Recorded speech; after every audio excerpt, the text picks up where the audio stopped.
Yo, what's up? Good morning. Today is Sunday at dahil Sunday, ngayon ay ating long run. So yan, tara, takbo tayo. Yo, 5 kilometers done. Thank you Lord. Let's push pa. Yo, 8 kilometers na. Let's go. 10k. Rehydrate lang tayo saglit. Tapos bahan na tayo ulit. Yo, 15 kilometers. Let's go. Oh, ganda ng panahon. So, 25 kilometers. Nag-rehydrate lang tayo tsaka kumain ng Pajo Bar. Plus 300 meters para sa ating long run for today. So, naka 30 kilometers tayo for today. So, yung pinakamahaba nating long run, 30 kilometers din. Pero yung time na na-consume natin doon, halos 4 hours and 30 minutes. So ganun siya kahirap. Hello guys, good morning again. So ayan, tapos na yung program natin for today, which is long run. So plano sana natin 21 kilometers lang. Pero dahil maaga naman tayo nagising, I think sakto lang yung paggising natin kasi malamig pa, mga 3:30. So pag naglo-long run talaga ako, inaagahan ko kasi yung sapatos ko kasi kapag mainit na, sobrang init niya sa paa. So nagkakapaltos ako pag ganun. So gamit ko sapatos to Adidas Go Shoes. Pero natutuwa ako kasi sakto yung cushioning niya, yung lambot niya para sa long run. So para sa akin okay naman. Hindi naman ako nagkaroon ng injury. So simula nung binili ko to, hindi ako nagkaroon ng injury. So I think more than more than 400 kilometers na yung natakbo na to. Pero tingnan nyo, di pa siya ganun kapudpod. Sakto lang. So paano ba natin i-assess yung run natin for today? So plinano ko siya actually.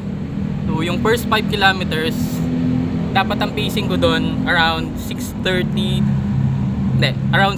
to 7:30. So ganun lang siya kabagal. Tapos kasama din doon, kailangan din ako mag-rehydrate. Kahit konting lagok lang ng tubig, malaking bagay na yun. Kasi hindi na dapat nating antayin na maramdaman natin sobrang uhaw na tayo. Ayan. So sa next 10 kilometers naman, ginawa natin is ganon, fuel ng Pajo Bar. Ayan. Sa buong run ko for today, naka-4 na Pajo Bar ako, tapos isang Coke mismo. The rest 1 liter ng tubig na. So, sugar, water na nilagyan ko ng konting salt kasi naman para electrolytes din. Yan. So, pagdating naman sa 21 kilometers, nakukumpasin nyo bago na iba na yung damit ko na ginamit. Kasi sobrang pawis na ako dun sa unang damit na ginamit ko, kaya nagpalit ako.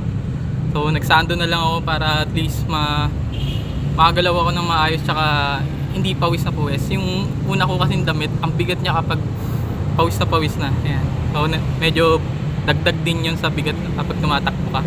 Lalo may cellphone ka. Ayan, wala kasi running watch, kaya gamit ko ito, running belt. Nilalagay ko yung cellphone na to para matrack ko yung takbo ko sa Strava.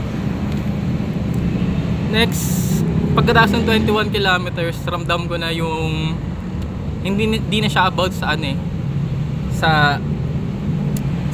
sa training mo or sa goal mo na magmabilis.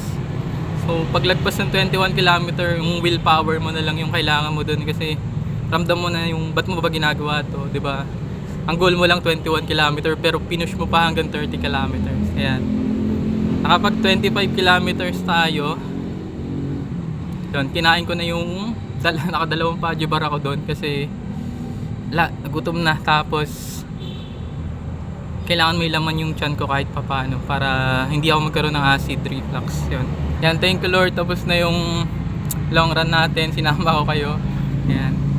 So finish strong lagi, hindi kailangan na mabilis, hindi kailangan na makipag-compare ka sa pace ng ibang tao. Yun lang, keep running, keep moving. Ayan.